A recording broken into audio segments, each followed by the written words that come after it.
இந்த நிகழ்ச்சியை துவக்கி வைப்பதற்காக இந்த சுத்து வட்டாரத்தின் இமயம் நமது சிலுக்குவார்பட்டியின் சிகரம் வருத்தப்படாத வாலிபர் சங்க தலைவர் போஸ் பாண்டியே. போயிட்டு வந்துட்டீங்களா? தனியா தர்றவன் தான்டா தலைவன். ஐயோ கொல்றாங்களேமாக்கும் அம்மா என்ன அனுப்புறாதம்மா அப்படின்றதுக்கு வித்தியாசமே தெரியல. ரெண்டும் ஒரே மாதிரி தான் இருக்கு. யார் சொன்னா அம்மா அனுப்புறாங்க சொல்லியிருப்பாங்களா இருக்கும். அதாவது அவர் கெத்தா கிளம்புறாரு, போறாரு, வராரு. எதிர்கட்சி தலைவர் ஒரு ஏசி இல்லாத ஒரு இந்த மாதிரி ஒரு வண்டியில உட்கார வச்சு 9 மணி நேரம் ஒரு எதிர்கட்சி தலைவராக கூட்டு போவாங்க. அது அசிங்கமா இல்லையா? நாங்க என்ன அறுபடை விட்டு ட்ரிப்பா கூட்டின்னு போறோம். நேரம் டாய்லெட் சீட்டில் அமர்றதுல வரக்கூடிய பாதிப்புகள் அப்படின்னு கேட்டிருந்தாங்க. அப்படியா? கொஞ்சம் நான் நின்றுட்டு தான் இருந்தேன், ஒளிஞ்சு எட்டி பார்த்து தான் இருந்தேன்.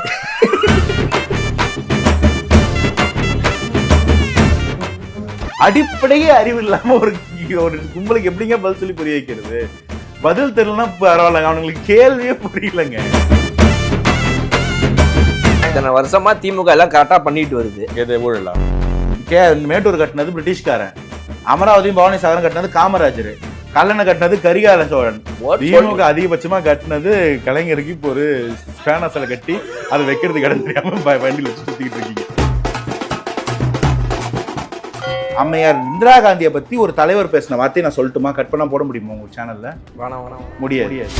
அதுக்கப்புறம் நம்மளுடைய இன்னொரு பெண் முதல்வர் குறித்து அடுத்த தலைவர் அவரோட வாரிசு ஒன்று பேசிச்சு, அந்த வார்த்தையை போட முடியுமா? சொல்லவா?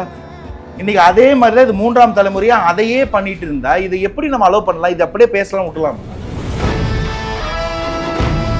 அசிங்கத்தை தாண்டி தப்பு தண்டி போன்ற ஒரு பயத்தை டிட்டரன்ஸை ஸ்டேட் ஏற்படுத்தணும் வேணாமா? நீங்க சொல்லுங்க.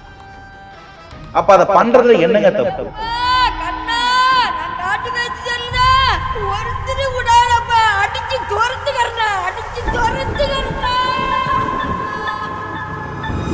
பெண்களை தொந்தரவு செஞ்சுட்டு அப்படியே எஸ்கேப் ஆகி போயிடலாம்னு நினைக்கிறவங்களுக்கு நான் ஒரு வார்னிங்காவே சொல்றேன், கடுமையான ஒரு தண்டனையா இருக்கும்.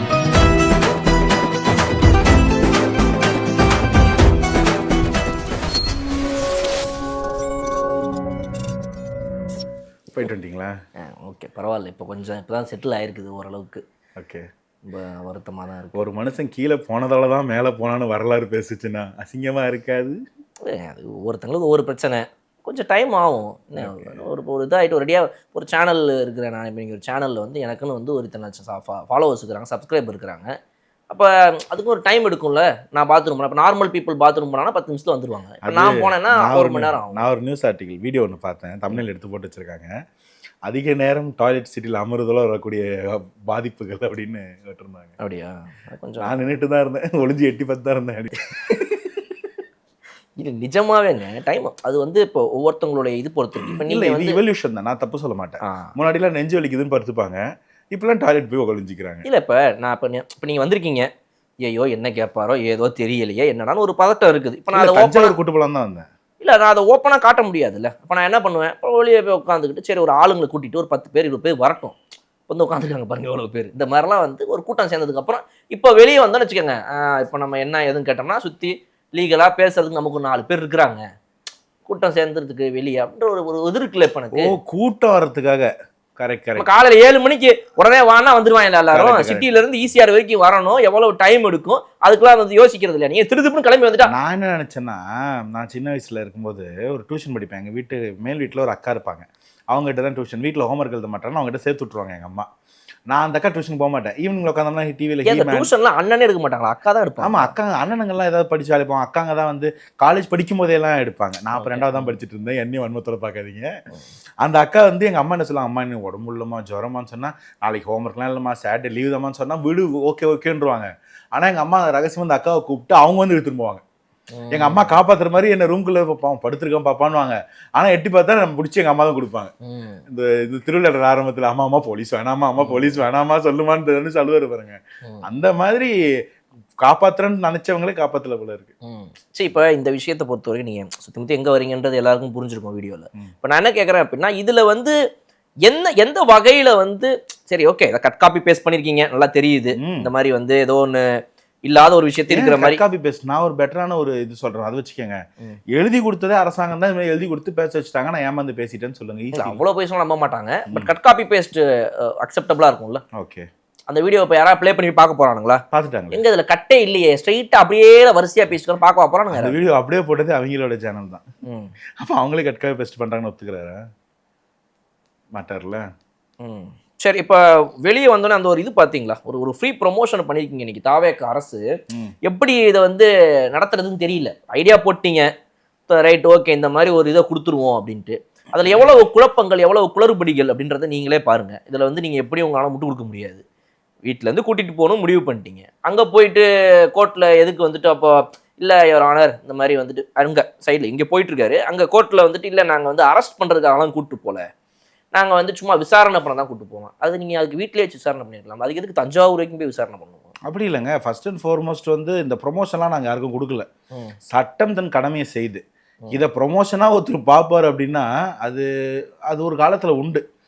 எல்லாத்துக்கும் நான் பட ரெஃபரன்ஸாக போயிடலான்னு நினைக்கிறேன். இந்த இன்டர்வியூவில் வட சென்னை படத்தில் வந்து யாரோ ஒருத்தரை ஜாவா பழனியை வந்து யாரோ ஏதோ பண்ணிவிடுவாங்க. அப்போது இந்த பையனை சரண்டர் பண்ணிவிடுவோம், 32 வயசு ஆகுது, எதுவும் செட் ஆகலை, இதை பண்ணானா அப்படியே கொஞ்சம் ஆளாயிடுவான் அப்படின்ற மாதிரி ஒன்றும் இல்லாத கேஸுக்கு சம்மந்தம் இல்லாத ஒருத்தர் இருந்து அரெஸ்ட் பண்ணி வளர்த்து விடுறதெல்லாம் இல்லை. அது நம்ம வேலை இல்லை. இது எதுக்கு சொன்னேன்னு உங்களுக்கு புரியுதா இல்லை பார்க்குறவங்களுக்கு புரியுதா எனக்கு தெரியல. அது மாதிரி வந்து இங்கே வந்து அப்படிலாம் ப்ரொமோஷன்லாம் ஆகிடாது. தப்பு பண்ணால் சட்டம்னு ஒன்று இருக்குது, அது வந்து அது நடவடிக்கை எடுக்கும்ன்றது தான் ப்ரூஃப். அப்படி தான் அது ப்ரொமோஷன் வரும்னா ஏன் வந்து பயந்து அரெஸ்ட் பண்ணதுக்கு அப்புறமா கோர்ட்டுக்கு போய் யாராவது அரெஸ்ட் பண்ணதுக்கப்புறமா முன்ஜாமீன் கேட்டு பார்த்துருக்கீங்களா? இல்லை, முன்ஜாமீன் மனு கொடுக்குறோம், பட் கொடுக்கும்போதே ப்ரெசென்ட் பண்ணும்போது அங்கே அரெஸ்ட் ஆகிட்டாரு. இப்போ அரெஸ்ட் ஆனதுக்கப்புறம் இது கிடையாது அப்படின்னு சொல்லிட்டு அந்த ஜாமீனாக வந்துட்டு இதாகிடுச்சு. சரி, ஃபர்ஸ்ட் பாயிண்ட்டு. ரெண்டாவது 12 மணிக்கா விசாரிக்கிறேன்னு சொன்னாங்களா இல்லை 12 மணிக்கு மேலே அரெஸ்ட் பண்ணுன்னு சொன்னாங்களா? 12 மணிக்கு மேலே அரெஸ்ட் பண்ணுன்னு சொன்னாங்க. இல்லை, 12 மணிக்கு நான் விசாரிக்கிறேன்னு சொன்னார் ஜட்ஜு. அதுக்கப்புறம் 2 லஞ்சுக்கு அப்புறம் விசாரிக்கிறேன், 2 மணிக்கு தள்ளி வச்சார், 2:15 விசாரிச்சாரு. அங்கே விசாரிக்கும் போது நான் அரெஸ்ட் பண்ணவே சொல்லலையே, ஏன் அரெஸ்ட் பண்ணின்னு கேட்டாரா ஜட்ஜு? நாங்கள் பார்க்குற டிவியில் அப்படி சொல்கிறாங்களே. அப்படிலாம் சொல்லலையே. அப்படிதான் ஜட்ஜு சொல்லியிருந்தா அதை மீறி காவல்துறை அரெஸ்ட் பண்ணியிருந்தா ஜட்ஜு விட்டுருவாரா? நான் ஒன்று சொல்கிறேன், நீங்கள் ஒன்று பண்ணுங்கப்பா, தப்பு இல்லைன்னு இல்லையே பனிஷ் பண்ணுவார்ல. செய்தி வந்திருக்கணுமே, பனிஷ் பண்ணுவார்ல. நான் என்ன சொல்றேன், நீங்க என்ன பண்ணீங்க, தஞ்சாவூர் காவல போலீஸ் டிபார்ட்மெண்ட் வாங்க விசாரின்னு கேட்பாருல்ல. அப்படி எதுவும் பண்ணலையே. அப்போ ஜட்ஜு சொல்ல, நீங்க நியூஸ் தான் போட்டீங்க. அன்னைக்கு ஒரு டிபேட்ல கூட ஒருத்தர் சொல்றாரு 12 மணி வரைக்கும் விசாரிக்க கூடன்னு சொன்னாங்களே. எங்கங்க சொன்னாங்க, கோர்ட் ஆர்டர் கொடுங்க. உங்க சேனல்ல தாங்க போட்டாங்க. யோ, கோர்ட் ஆர்டர் கொடுனா சேனல்ல போட்டா சேனல் வந்து என்ன வேணா போட்டுப்ப. ஸோ அப்படி ஜட்ஜு சொல்லலை. ரெண்டாவது 2 மணிக்கு கூப்பிட்டோன்னே என்ன சொன்னாங்க, எதுக்குங்க, இல்லைங்க இந்த மாதிரி பேசியிருக்காரு, ஃபேர் எனஃப். ஓப்பனாக பேச முடியாத ஒரு விஷயம், யார்ட்டையும் சொல்ல முடியாத ஒரு விஷயம், அது மேடையிலே தைரியமாக பேசியிருக்காப்ல. ஓ வெரி குட் வெரி குட், அவரே சொல்கிறாரா? ஆமாம் யுவர் ஆனர். அப்போ சரி விசாரிங்க. க்ரைம் எங்கே நடந்தது? தஞ்சாவூர் நடந்தது. க்ரைமோட கம்ப்ளைண்ட் எங்கே நடந்திருக்கு? தஞ்சாவூரில் கம்ப்ளைண்ட் பண்ணியிருக்காங்க, தஞ்சாவூரை சேர்ந்தவங்க. யார் இன்வெஸ்டிகேஷன் ஆஃபீஸர்? அந்த இடத்துல இருக்கக்கூடிய சவுத் டோன் டிஐஜி. அப்போ அந்த இடத்துல யார் விசாரிக்கிறாங்க? இன்வெஸ்டிகேஷன் இன்ட்ராகேஷன் ஆஃபீஸர் அங்கே இருக்கிறாரு, கம்ப்ளைண்ட் அங்கே, அந்த இடத்துல தான் இன்சிடென்ட் ஹேப்பன். எங்கே வச்சு விசாரிக்கலாம் நீங்களே சொல்லுங்கள்? ஈசிஆர் வீட்டில். ஏன் ஈசிஆர் வீட்டில் போங்க, மும்பை போயிடுங்க, ஜுஹூ பீச் பக்கத்தில் ஒரு ரூம் போட்டு விசாரிப்போம். இல்லை துபாயில் விசாரிப்போமா, இன்னும் ஆசையாக இருக்கும் சொல்லுங்க. துபாயிலேருந்து திருக்குறள்லாம் எழுதி அனுப்புகிறாங்க. அப்போ அந்த இடத்துல தப்பு நடந்தால் அங்கே தான் விசாரிப்பாங்க. அப்போ அங்கே தான் கூட்டிகிட்டு போவாங்க. உங்களுக்கு தான் ப்ரொமோஷன் ஆச்சு, ஃப்ரீயாக விட வேண்டியது தானே. ஏன் எல்லாரும் கதறினீங்க? ஐயா சேகர் பாபு எதுக்கு வண்டியில் ஏற்றி கூட கூப்பிட்டு போனீங்க? ஒரு துணைக்கு தான். எதுக்கு துணை? நீங்கள் பாட்டுக்கு எதனா கையை வச்சுட்டீங்கன்னா இப்படி தான் நீங்கள் அரெஸ்ட் பண்ணவங்களாம் கை வச்சுட்டு இருந்தீங்களா உங்கள் ஆட்சியில்? சொல்லுங்கள், சவுக்கு சங்கர் ஐயா கை எப்படி தான் வச்சிங்களா? அவர் ஏதோ எனக்கு ஐயோ கொள்றாங்களேமாக்கும் அம்மா என்ன அனுப்புறாதம்மா அப்படின்றதுக்கு வித்தியாசமே தெரியல. ரெண்டும் ஒரே மாதிரி தான் இருக்கு. யார் சொன்னா அம்மா அனுப்புறாங்களே? சொல்லியிருப்பாங்களா இருக்கும். சும்மா ஏதாவது இல்லையா? சொல்லல. அவர் கெத்தா கிளம்புறாரு, போறாரு, வராரு. ஆமா,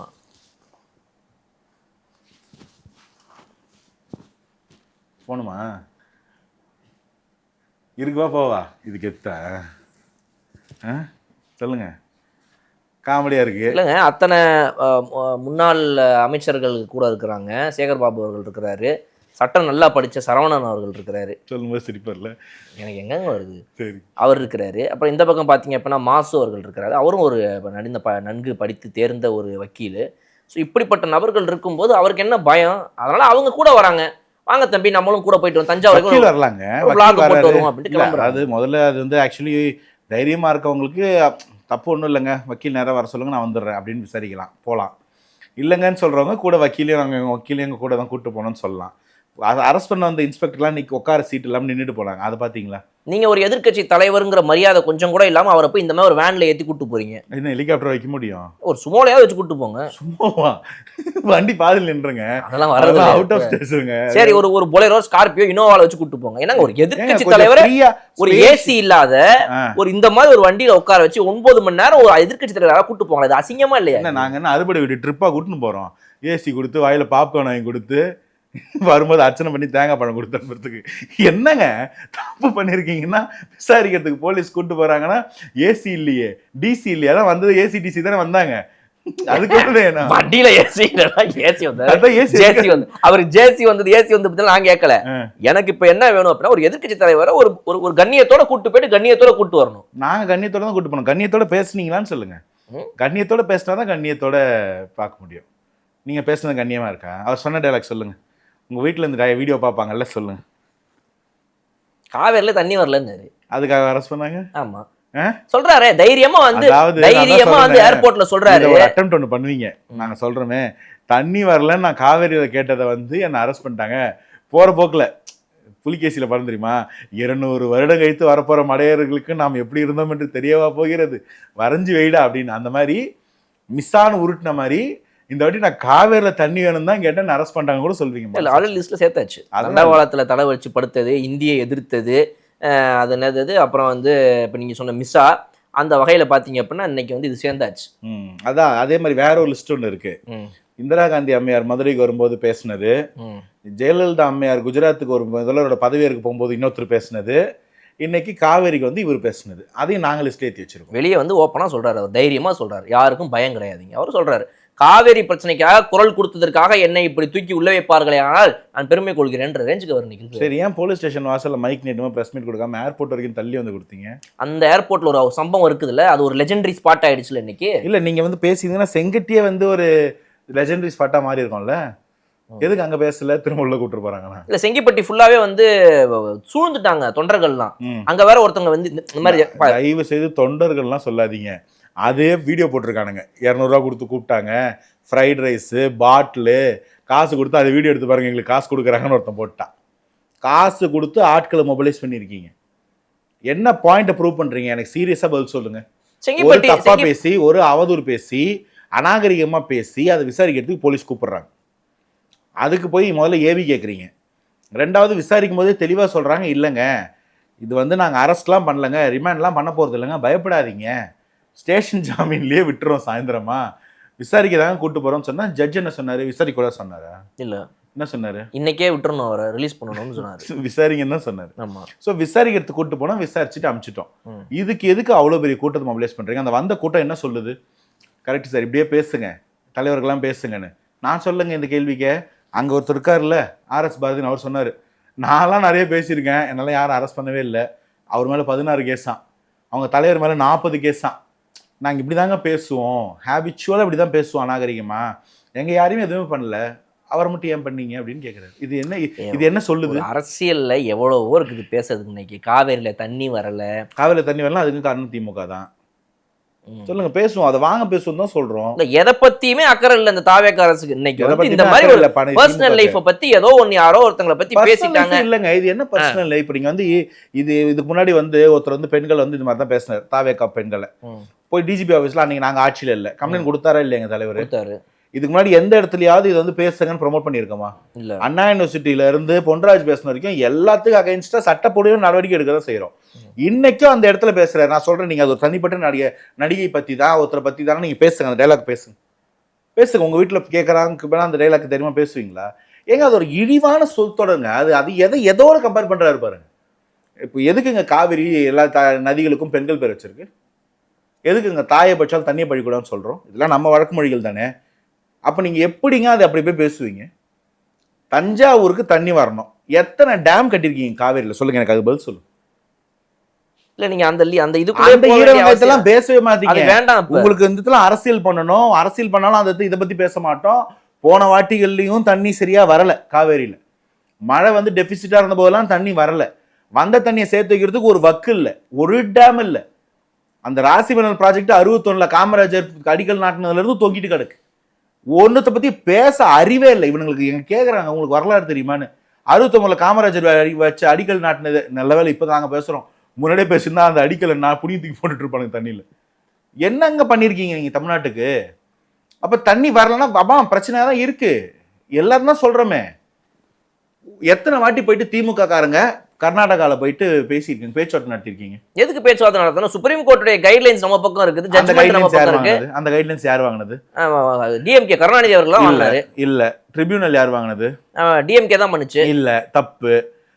ட்ரிபியூனல் கோரி கேஸ் போட்டது ஒரு தனியார் விவசாயிங்க சேர்ந்து போட்டாங்க. அது வந்தது அதிமுக டைம்ல. சரி, அந்த ட்ரிபியூனல் அமைச்சு தீர்ப்பு வந்ததுதான் திமுக டைம்ல. திமுக பீரியட்ல தான் தீர்ப்பு வந்துச்சு. ஆனா அது நீங்க கெசட்லயும் போடல, அமல்படுத்தவும் இல்லை. 2007 வந்த தீர்ப்பு 2011 தான் ஜெயலலிதா அம்மா வந்து கெசட்ல வாங்குறாங்க. அதனால தான் அவங்க பேர் காவிரி மீட்டத்தாய். திரும்ப 2018 வரைக்கும் கேஸ் ஓடுது. வேடிக்கையே பார்த்துட்டு உட்கார்ந்து இருந்தீங்க. 2018 தீர்ப்பு வருது, உடனே அவன் மேகதாது எடுத்துக்கிட்டான். 2021 26 வரைக்கும் என்ன பண்ணீங்க? பேசு பொருளாவது மாத்துனீங்களா? 1999 2014 வரைக்கும் யாரோட ஆட்சி மத்தியில? திமுகவின் கூட்டணி ஆட்சி. திமுக கூட்டணியில விட்ரா பண்ணா 1999 2004 பிஜேபி ஆட்சியும் கவுந்திருக்கும். 2004 2014 காங்கிரஸ் ஆட்சியும் கவுந்திருக்கும். ஏன் பண்ணல? ஏன் பண்ணலன்னா ஏன் பண்ணாம கூட இருங்க. ஏன் இதெல்லாம் கேட்கல? தமிழ்நாட்டுக்கு இருக்கிற ஃபினான்சியல் டெவல்யூஷன் ப்ராப்ளம் சால்வ் பண்ணி கொடுத்துருங்க. எங்களுக்கு நிதி பற்றாக்குறை வரக்கூடாது. இந்த மாதிரி காவிரி பிரச்சனைக்கு ஒரு நிரந்தர தீர்வு கொடுங்க. எங்களுக்கு ராசிமணல்ல டேம் கட்டி கொடுங்க. கச்சத்தீவை மீட்டு கொடுங்க. இது ஏதாவது பண்ணலன்னா நாங்கள் ஆட்சி விட்டு விலகிடுவோம். ஆட்சி கவுந்துரும். பேசணுமா இல்லையா? எப்படி அது அப்படி நிரந்தர தீர்வு கொடுத்தா எப்படி கொடுக்க முடியும்? ஒரு சுப்ரீம் கோர்ட் ஜட்ஜ்மெண்ட் வந்துருச்சு, பக்கத்து ஸ்டேட்டுக்காரன் கேட்க மாட்டேங்கிறான், ஃபாலோ பண்ண மாட்டேங்கிறான். நான் தான் சொல்றேன், கேட்க வேண்டிய சென்ட்ரல் கவர்மெண்ட். நமக்கு தீர்வு இருக்குங்க. நம்மளால வந்து அங்க ஒரு 178 டிஎம்சிக்கு காத்துக்கிட்டு இருக்கிறதுக்கு இங்க பெய்யற மழையை சேர்த்து வைக்கிறதுக்கு என்ன வழி பண்ணிருக்கீங்க? இப்போ வீட்டுக்கு மேல தொட்டி கட்டி அந்த மழை நீர் சேகரிப்பு திட்டம் வந்திருக்கு. அது உங்க வீடு அவ்வளவு பெருசு, நீங்க தொட்டி கட்டி நீங்க அதுக்குள்ள குடிச்சு கூட விளையாடலாங்க. ஓலை குடிசை வீட்டுல இருக்க மேல எப்படி தொட்டி கட்டுவீங்க? அந்த தொட்டி அளவே வீடு வச்சுக்கிட்டு இருக்கிறவங்க எப்படி தொட்டி கட்டுவீங்க? அப்படிதான் இருக்கிறாங்க டெல்டா விவசாயிங்க. என்ன பண்ணி வச்சிருக்கீங்க? தீர்வே இல்லைங்க. நீங்க எவ்வளவுதான் நீங்க முட்டு கொடுக்க ட்ரை பண்ணாலும் ஒரு அரசாங்கம் சொல்லிருச்சு மழைநீர் சேகரிப்பு திட்டம் சொல்லியாச்சு. திமுகவே இருக்கிறது எப்படிங்க? மழைநீர் சேகரிப்பு திட்டம்ன்றது அரசாங்கம் சொல்லிருக்குது. ஒவ்வொருத்தங்க வீடு கட்டும் போது உங்க வீட்டுக்கு மேல மழைநீர் சேகரிப்புக்கான இது இருந்தாதான் உங்களுக்கு வீட்டுக்கு வந்து இது கொடுப்போம் அப்படின்னு சொல்லியாச்சு. மழைநீர் சேகரிப்பு திட்டம் வேற. மழை இங்க தனித்தனியா ஒவ்வொருத்தங்க உங்க வீட்டுல பக்கெட் வச்சு புடிச்சு வைங்க. அதுதாங்க மழைநீர் சேகரிப்புன்றது. ரீசார்ஜ், அது தரைக்கடியில வாட்டர் பெட்னு ஒண்ணு இருக்கும். அதை ரீசார்ஜ் பண்ற வேலை அது. அது மோஸ்ட்லி சிட்டிக்கு வாட்டர் பெட்னு படுத்து தூங்குற மாதிரி இருக்கும். ஆமா, பெட் மாதிரி இருக்கும். அதுல வந்து மீன்லாம் படுத்து தூங்கும். அன்னியன் படத்துல ஒரு பெட் வரும்ல, தண்ணி உள்ள இருக்கும். அதுல வந்துட்டு விக்ரம் இது பண்ணிட்டு இருப்பாரு. அந்த நீங்க 3/4 மணி நேரம் பாத்ரூம்ல இருக்கும் போதே எனக்கு தெரியும். இல்லங்க, வாட்டர் பெட் தான் எனக்கு அதுதான் ஞாபகம் வரும். நான் பார்க்கல. அதான் சொல்றேங்க, மானாவாரி விவசாயத்துக்கும் ஆற்றுப்படுகை விவசாயத்துக்கும் வித்தியாசம் தெரியல. மழைன்றது மானாவாரி விவசாயம். எங்கெங்கெல்லாம் வானம் பார்த்த பூமியா இருக்கோ அது வேற டிஸ்ட்ரிக்ட். இது வந்து டெல்டா. மழை நீர் வந்து அது ஆறா மாதிரி அது போய் ரிவர் போது, அந்த ரிவர்ல இருந்து தண்ணி எடுத்து பாசனம் தண்ணி வரணும். ஆனா அதுவும் வரல. இதுதாங்க பிரச்சனையே. இவங்களுக்கு அடிப்படையே அறிவு இல்லாம ஒரு கும்பலுக்கு எப்படிங்க பதில் சொல்லி புரிய வைக்கிறது? பதில் தெரியலன்னா பரவாயில்ல, அவங்களுக்கு கேள்வியே புரியலங்க. இதுதான் இவங்க கூட பிரச்சனையே. ஸோ இப்போ நீங்க சொல்லுங்க, மழைநீர் சேகரிப்பு பண்ணா எப்படிங்க விவசாய தண்ணி கிடைக்கும்? என்ன லாஜிக் பழனிசாமி? நீ ஏன் இப்படி பேசி பழகுற? புரியவே இல்லைங்க. இப்போ இத்தனை வருஷமா திமுக எல்லாம் கரெக்டா பண்ணிட்டு வருது. எது ஊழலா? அது இல்லங்க, இது சொல்றேன், இந்த காவேரி மேட்டர்ல ப்ராப்பரா ஹேண்டில் பண்ணி அரசியல் பண்ணிட்டு இருக்கீங்க. ஆமா ஒத்துக்கிட்டீங்க. ஆமா. இப்ப என்ன வேற என்ன பண்ண சொல்றீங்க? இப்ப இங்க கேக்குறாங்க தண்ணி வேணும்ன்றாங்க. இரு வாங்கி தரேன் அப்படின்னு சொல்றேன். இப்ப நான் போயிட்டு அவர் வர்றாரு, அவர் வந்துட்டு நான் வாங்கி தரேன் அப்படின்றாரு. ரெண்டு பேர்ல யாரா கொடுப்பான்ட்டு இவங்க என்னமோ ஓட்ட போட்டு இருக்காங்க. நீங்க என்னமோ வந்துட்டு பெருசா நேரா போய் சிஎம் பாக்குறேன், அந்த சிஎம்மோட பேச்சுவார்த்தை நடத்துறேன், டீலுக்கு அப்படியே இதாச்சா? எப்படி யார் தட்டி விட்டா டீல? பேச விடாம தண்ணி தான் வந்துருச்சு. நீங்க தட்டி விட்டீங்க, வர்ணமா வந்தா கொட்டி விட்டாரு. தண்ணி வந்துருச்சு. மாசம் கொட்டுவாரா? இல்ல, இப்போ அடுத்த 2 மாசம் நமக்கு மழை இருக்கு. சரி, நார்த் ஈஸ்ட் மான்சூன் நல்லா அடிக்க போகுது. தண்ணி நிறைய வரும். சேர்த்து வைக்கிறதுக்கு என்ன பண்ணிருக்கீங்க 60 வருஷமா மட்டும் சொல்லுங்க. இப்போ நான் உங்களை அடிப்படையில் ஒன்று கேட்குறேங்க. ரொம்ப சிம்பிளான லாஜிக் தான். நம்ம கிட்ட ஒரு டேம் இருக்கு. அந்த டேம்ல வந்து ஒரு வருஷம் மழை எக்ஸ்ட்ராடனரியா பெய்யுது. இந்த ஒரு 2015 மாதிரியோ, இப்போ 21, 23 அந்த மாதிரிலாம் நல்ல மழை. அந்த தண்ணியை அந்த டேம்ல சேர்த்து வைக்க முடியுமா? முடியாது. முடியும். அடுத்தடுத்த மழைகள் நார்மல் மழையா இருந்தா கூட அந்த டேம்ல வர்றது எக்ஸஸை வந்து நம்ம திரும்ப விவசாயத்துக்கு விட்டுக்கிட்டே இருக்கலாம். விடலாம். இப்போ திடீர்னு வந்து ஒரு குருவை வந்து இப்போ வந்து மழை பொய்த்து போயிட்டுது இந்த வருஷம். ஏன்னா இது வந்து ஒரு சூப்பர் எல்னினோ இயர். அப்போ அந்த தண்ணி என்ன பண்ணலாம், எடுத்துட்டு போயிட்டு அதை எக்ஸ்ட்ரெஸ்ஸா இருக்கிற டேமை திறந்து நம்ம தண்ணி எடுக்கலாம். பத்தாக்குறைக்கு இதில் கரண்ட் வேற எடுக்கலாம். இந்த மாதிரி ஒரு ப்ராஜெக்ட் ஒன்று இருக்கு. தமிழ்நாட்டுக்கு இவ்வளோ மழை பெய்யுதுங்க. இந்த நதிநீர் தமிழ்நாட்டுக்குள்ள இருக்கிற நதிநீர் இணைக்கிறதுக்கு யாரையா கேட்கணுமா? தேவையில்லை. ஒரு முதல்வர் நினைச்சா பண்ணலாம். அதெல்லாம் சேர்த்து அங்கங்க ப்ராப்பரா டேம்ஸ் கட்டினா போதுமா? போதும். இதை எப்ப பண்ணீங்க, ஏன் பண்ணல?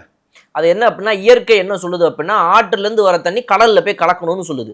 அப்ப நீங்க டேம் கட்டிட்டு சேர்த்து வச்சிட்டீங்கன்னா இயற்கை எப்படி இதாகும்? அப்ப கடல்ல போய் தண்ணி சேரலாம், எப்படி நாளைக்கு மழை பெய்யும்? இது வந்து ஒரு ஈக்குவல். என்ன உங்களுக்கு தெரியல? அதாவது மொட்டை மாடியில் தொட்டி கட்டுறவங்களுக்கு இவ்வளவுதான் தெரியும். நான் என்ன சொல்றேன், அதுல வந்து ஒரு எக்கலாஜிக்கல் ப்ராப்ளம் இருக்கான்னு கேட்டா இருக்கு. ஆனா வறட்சியில கொத்து கொத்தா சாகிறதுக்கு, விவசாயம் பொய்த்து போய் பட்டினியில் சாகிறதுக்கு இதோட இம்பாக்ட் கம்மியான்னு தான் நம்ம பார்க்கணும்.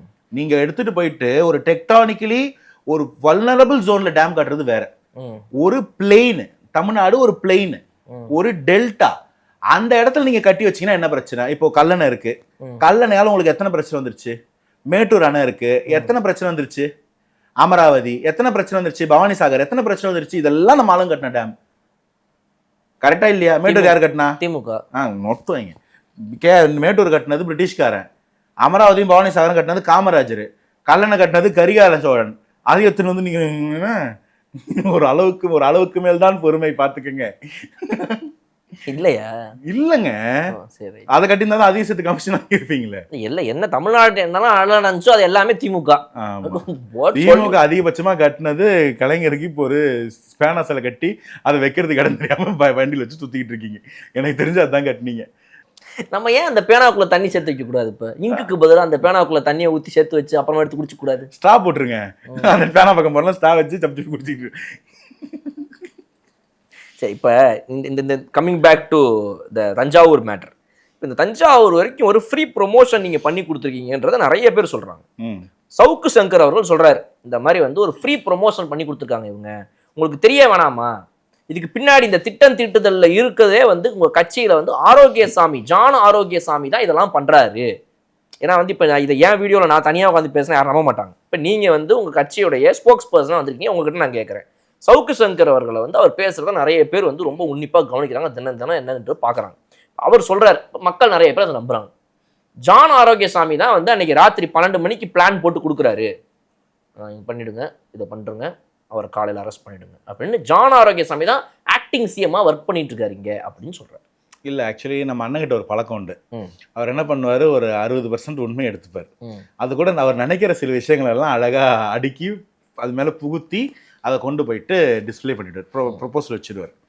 இவர் கொஞ்ச நாளாகவே, நான் அவரை வந்து கார்னர் பண்ணலை, ஆனால் நீங்கள் கொஞ்ச நாளாகவே அவரோட வீடியோஸ் நீங்கள் பாருங்கள். நான் சொல்கிறது ஒரு 6 மாதத்துலேருந்து 1 வருஷம் கேப்பில் அவர் டார்கெட் பண்ணுறது எல்லாமே யாராக இருக்குன்னு பார்த்தீங்கன்னா அந்தந்த கட்சியில் இருக்கக்கூடிய ஸ்ட்ராட்டஜிஸ்டாக இருக்கும். நீங்கள் இதுக்கு முன்னாடி அதிமுகவை சப்போர்ட் பண்ணி பேசிட்டு இருந்த எலெக்ஷன் முன்னாடி வரைக்கும், அப்போ வந்து யாரை வந்து கார்னர் பண்ணி தப்பு சொல்லிட்டே இருப்பாரு? திமுகலையா? அதிமுகலையே அவங்களோட அந்த ஹைதராபாத்ல வந்து ஒரு ஸ்ட்ராட்டஜி கம்பெனி ஒன்று வந்துருந்தாங்க, அந்த கம்பெனியை குறை சொல்லிட்டே இருப்பாரு, ஞாபகம் இருக்கா? இப்போ அதே மாதிரி தான் வந்து இங்கே எங்களுக்கு வந்து ஒரு ஸ்ட்ராட்டஜிஸ்டாக ஒர்க் பண்ணுறாரு. இப்போ முதல்வருடைய அவங்களோட அரசியல் ஆலோசகராக இருக்காரு. இப்போ ஏன் இவரை டார்கெட் பண்ணுறாரு நினைக்கிறீங்க? இந்த உண்மை பொய்யெல்லாம் வந்து அவருக்கு தெரியாது, தெரிய வாய்ப்பும் கிடையாது. நான் கேட்குறேன், ஏன் அவரை டார்கெட் பண்ணுறாரு? நான் சொல்கிறேன், ஏன்னா இருக்கும் அண்ணனுக்கு வந்து அந்த ஸ்ட்ராட்டஜிஸ்ட் பொசிஷன் மேலே ஒரு ஆசை. நானும் ஒன்று சொல்கிறேன், ஓகே, இப்போ அந்த ஸ்ட்ராட்டஜிஸ்டாக இருக்கிறவங்க மேலே ஏதோ ஒன்றத்தை கலைப்பட்டோம்னா சரி அவர் போட்டோ நீ வந்து உட்காருன்னு கூப்பிடுவாங்கன்னு நினைக்கிறாரு. This is not how it works. அதே அடிக்கிறீங்க, உங்களை டிஸ்டர்ப் பண்ணுங்க, அது எங்களுக்கு ரொம்ப பிடிச்ச போது சும்மா இருங்க. டெங்கு வரப்போகுது உங்களுக்கு. ஊபிஸ் வந்து எங்களை சுற்றி அப்படி இருந்துகிட்டே இருக்கணும். அதனால அந்த ஊபிஸ் நாங்கள் வச்சுட்டு இருக்கோம். எப்பயாவது ரொம்ப திமுக அடிச்சு பேசணும், மனசாட்சி எட்டி பார்த்து ஏதாவது பேசிட்டே வச்சுக்கோங்க, அப்பதான் குறுக்க வராது. கரெக்டாக இருந்தது வந்துடும், அது வந்துட்டு என்ன பேசுற பார்த்து அப்படின்னு சொல்லி அடிக்கடி எனக்கு சிம்பாலிக்கா 3 மாசம் தான். அப்புறம் என்ன பண்ணுவீங்க? அப்படியா? நிஜமா வாங்க, கொசோட ஆயுசே அவ்வளோதான். ஆமாம், அது நிறைய குட்டி போட்டு வச்சிருக்கோம், வந்துகிட்டே இருக்கும் சும்மா அப்படியே. முதல்வர் வந்து இதை பிளான் பண்ணி பண்ணாரு, இல்ல அவரோட தனி செயலாளர் சொன்னாரு, அரசியல் ஆலோசகர் சொன்னார்ல, என்னங்க ஒரு முட்டாள்தனமான ஒரு ஆர்குமெண்ட். இல்ல, இது வந்து ஹோம் மினிஸ்டர் சிஎம் தான். ஆமா, அவர் சொல்லாம இப்படிப்பட்ட ஒரு எதிர்க்கட்சி தலைவருடைய அரசு நடக்கிறதுக்கு வாய்ப்புகளே கிடையாது. முதல்ல இது நடந்தது என்ன, அப்ப முதல்வர் சொல்லிதான் எதிர்க்கட்சி சொல்லுவார் பேசினாருன்னு சேர்த்துக்கலாமா? அப்படி கிடையாது. இந்த மாதிரி அரெஸ்ட் பண்ண போறதுக்கு முன்னாடி இந்த மாதிரி சார் இந்த மாதிரி கம்ப்ளைண்ட் வந்திருக்கு, இந்த மாதிரி விசாரிக்கணும். அப்போ எங்க சிஎம் என்ன சொல்லியிருப்பாரு, நீங்க எங்களை கேளுங்க நாங்க சொல்றோம். சரி, என்ன சொன்னாரு? சட்டப்படி என்ன செய்யணுமோ அதை செய்யும். இவ்வளவுதான் இங்க இருக்கக்கூடிய வித்தியாசமே. எப்படா சிக்குவாங்கன்னு தெரிஞ்சு வெயிட் பண்ணி டார்கெட் பண்றது, அவங்கள த்ரெட்டன் பண்றது, இது தாவேக்காவோட மோடஸ் ஆபரண்டி கிடையாது. அப்படி பண்றதா இருந்தா நான் உங்களை ஒண்ணு கேட்கிறேன். ஏற்கனவே பொன்ராஜ்னு ஒருத்தர் மாதிரி அவதூறா பேசிட்டு இருந்தார் பெண்களை.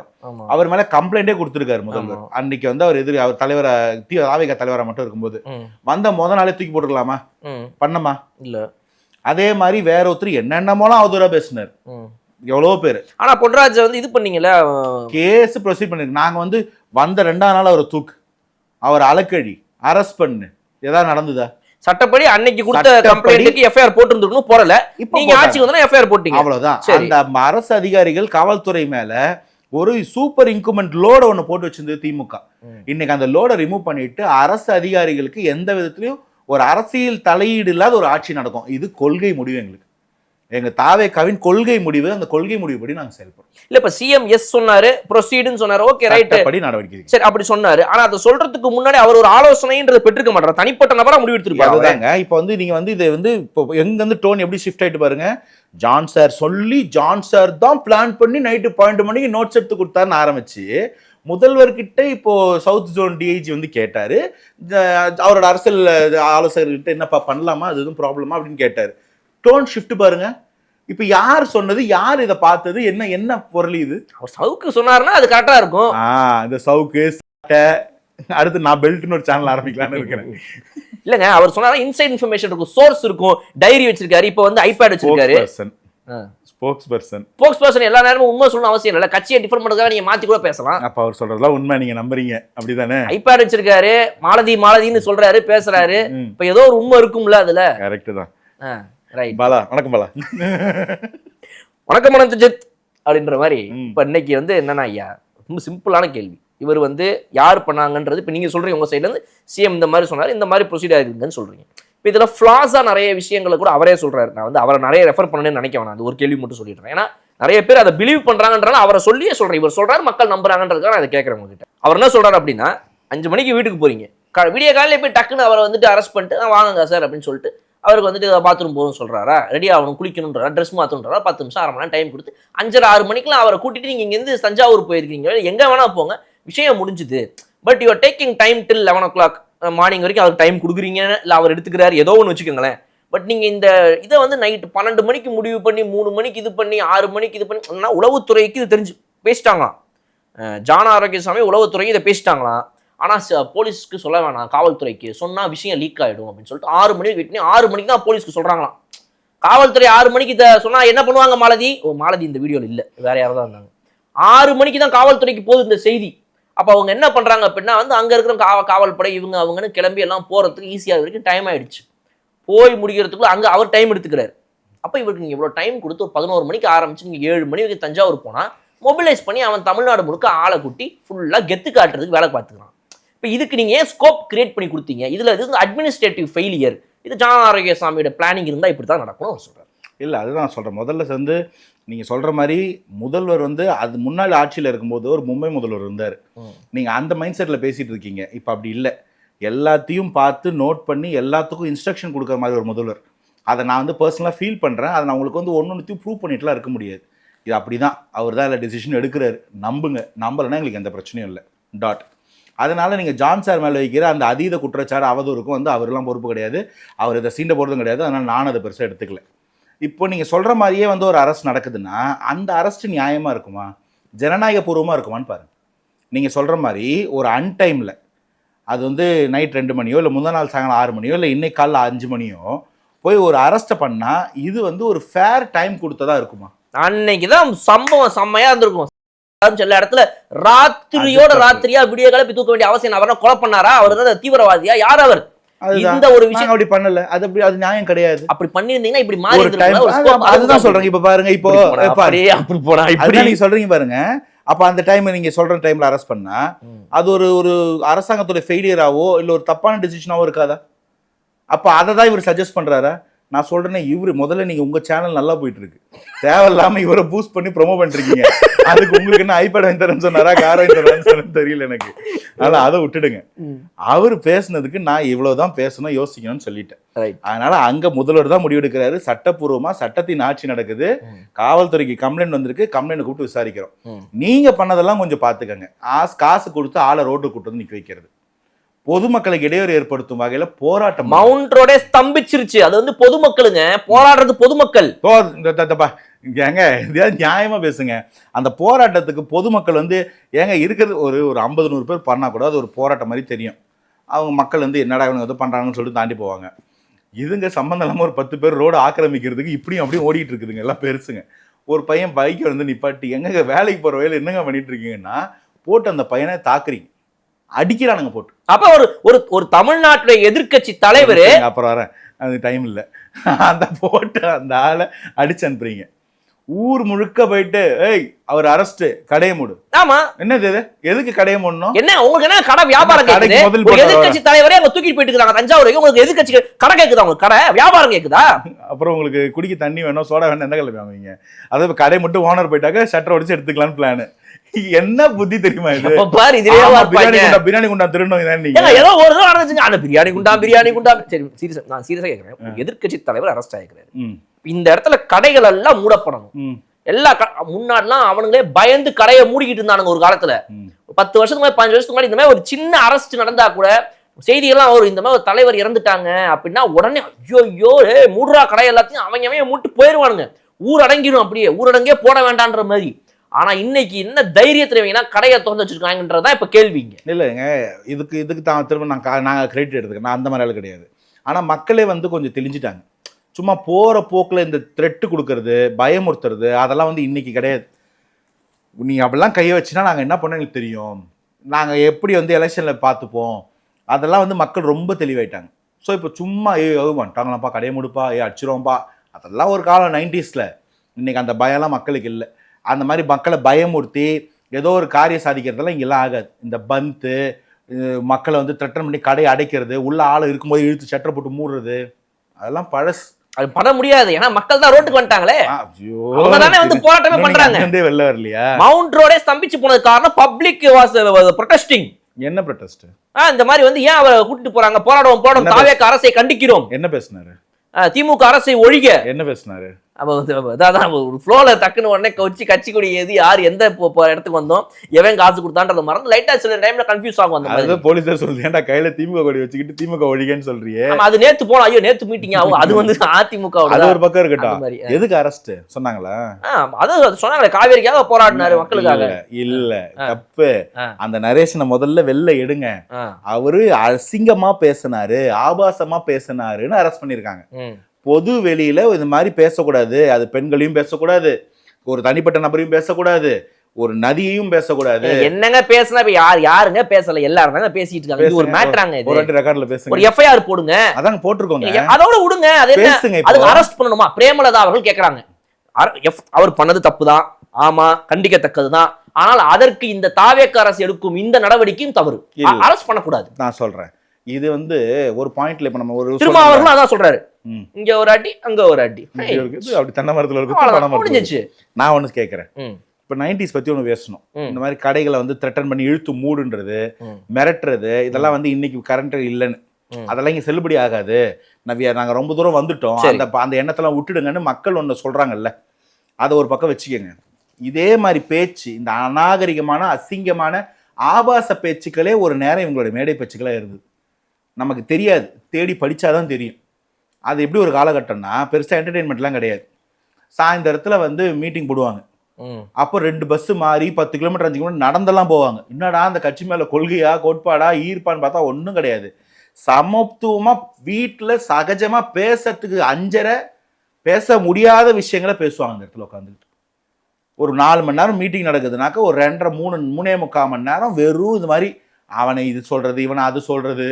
அது ஒரு ஜோக்கில் வருமே, ஊராடாது, இவன் பண்ணிட்டு வச்சிருக்கேன்றியான், அவன் பண்ணிட்டு வச்சிருக்கேன்றான், அந்த மாதிரி ஒரு தரக்குறைவான பேச்சுகள், கிண்டலுமா கேலியுமா ஆபாசமா பேசுவாங்களாம். எனக்கு இதை சொன்ன ஒரு ப்ரொஃபஸர், அவர் அந்த மாதிரி பேசும்போது இதை பேச கேட்கறதுக்கு பிடிக்காது. பேச முடியாது, ஆனா பேசுனா ரகசியமா சிரிப்பாங்க தெரியுமா, ஒரு பர்வர்ட்னஸ் யாருக்காவது இருந்தா அப்படி உட்காந்து கேட்பாங்களாம். அதுக்கு நடுவுல ஒரு 10 நிமிஷம் தான் இவங்க வந்து இதுக்கு ஓட்டு போடணும், இந்த மாதிரி ஓட்டு போடணும்னு அரசியல் பேசுவாங்க ஒரு நேரத்துல. இது வந்து வழக்கமா இருந்திருக்கு. அப்படி பேசின தலைவர்கள்ல இருந்து உண்டான ஒரு ஜெனரேஷன் தான் வந்து ஒரு பாயிண்ட்ல தலைவர்களாவே மாறுறாங்க. அம்மையார் இந்திரா காந்தியை பத்தி ஒரு தலைவர் பேசின வார்த்தையை நான் சொல்லட்டுமா? கட் பண்ணா போட முடியுமா உங்க சேனல்ல? வேணாம். முடியாது. அதுக்கப்புறம் நம்மளுடைய இன்னொரு பெண் முதல்வர் குறித்து அடுத்த தலைவர் அவரோட வாரிசு ஒன்று பேசிச்சு, அந்த வார்த்தையை போட முடியுமா? சொல்லவா? இன்னைக்கு அதே மாதிரிதான் இது 3ஆம் தலைமுறையா அதையே பண்ணிட்டு இருந்தா இதை எப்படி நம்ம அலோவ் பண்ணலாம்? இது அப்படியே பேசலாம் விட்டுலாமா? அடுத்த நாளைக்கு உங்க குழந்தைங்க வளர்ந்து வருவாங்க, அப்ப அந்த வீட்டில் வந்து அடுத்த முதல்வர் கேண்டிடேட் ரெடி பண்ணுவாங்க. அவங்க அப்படியே பேசினா அது அடுத்த ஜென்ரேஷன் அப்படியே பார்க்கணும், அப்படியே ரசிக்கணும், இப்படியே இந்த சொசைட்டி இருக்கணும்னு நீங்க விரும்புறீங்களா? சொல்லுங்க. யாராவது ஒரு இடத்துல இந்த பூனைக்கு மணி கட்ட வேணாமா? பப்ளிக்ல இப்படி பேசினா அது அசிங்கம், அசிங்கத்தை தாண்டி தப்பு தண்டி போன்ற ஒரு ஒரு பயத்தை டிட்டரன்ஸை ஸ்டேட் ஏற்படுத்தணுமா வேணாமா? நீங்க சொல்லுங்க. அப்ப அதை பண்றதுல என்னங்க தப்பு? நீங்க சொல்ற மாதிரி என்ன இல்லீகல் டிடென்ஷன் பண்ணாங்களா, இல்ல எடுத்துட்டு போயிட்டு அடைச்சாங்களா ஜெயில, இல்ல ரிமாண்ட் பண்ணாங்களா? விசாரிக்கணும்னு கூப்பிட்டுருக்காங்க, ஒரு தப்பு நடந்திருக்கு, அதை கூப்பிட்டு போய் விசாரிக்கிறாங்க, விசாரிச்சுட்டு எஃப்ஐஆர் போட்டு அனுப்புறாங்க. அந்த இடத்துல வெளியில வரும்போது இந்த தைரியம் இல்லை. அடுத்த ஒரு ஏர்போர்ட்டுக்கு போற ஒரு மணி நேரம் டைம்ல வந்து அது ஒரு ஆர்கனைஸ் பண்ணிக்கிட்டு ஒரு கான்செப்ட் ஸ்கிரிப்ட் பண்ணிக்கிட்டு உட்காந்து நின்று அவ்வளவு தைரியமா போராட்டம் கொண்ட மாதிரி பேசுவீங்களா? இப்படி பேசின வார்த்தைகளை உங்க வீட்டுல பேச முடியுமா? உங்க அம்மா, அக்கா, தங்கச்சி, மனைவி, காதலி, உங்க பெண் தோழி, உங்க மகள், பேத்தி, மருமகள் எதிர்க்க பேசுவீங்களா? பிளே பண்ணி பாப்பீங்களா டிவியில? அப்ப அந்த மாதிரி ஒரு வார்த்தையை பேசின ஒருத்தருக்காக போயிட்டு காசுக்கோ எதுக்கோ போய் ரோட்ல நிக்கிறது என்ன மெசேஜ் கன்வே பண்ணுது? அதுக்கு முன்னாடி நாள் இது நேஷனல் டிபேட் ஆகுது, ஒட்டுமொத்த இந்தியாவும் திரும்பி பார்க்குது. என்ன பேசிக்கிட்டு இருக்காரு ஒருத்தர், ஒட்டுமொத்த தமிழ்நாடு வேடிக்கை பார்த்துட்டு இருக்கீங்க. நீங்க தான் கலாச்சாரத்தில் எங்களுக்கு முன்னோடியா? சங்கம் வச்சு தமிழ் வளர்த்தவங்க நீங்க தானா? இதுதான் நீங்க பெண்களை ட்ரீட் பண்ற விதமான்னு நடந்ததா இல்லையா? ஒட்டுமொத்த நேஷனல் மீடியா காரி துப்புச்சா இல்லையா? கேட்டாங்க. அப்புறம் இன்னும் இப்படியே விடுவீங்களா? ஆமாங்க, அவர் பேசுவார், எதிர்கட்சி தலைவர் கேட்டா ஒரு 30 பேர் வேலை வெட்டி இல்லாம 200 ரூபா வாங்கிட்டு வந்து ரோட்ல உட்காருவான், அந்த லா அண்ட் ஆர்டர் சிச்சுவேஷனை மேனேஜ் பண்ண முடியாது, அதனால விடுவோம். அப்படியா? அப்படி இருக்கணுமா?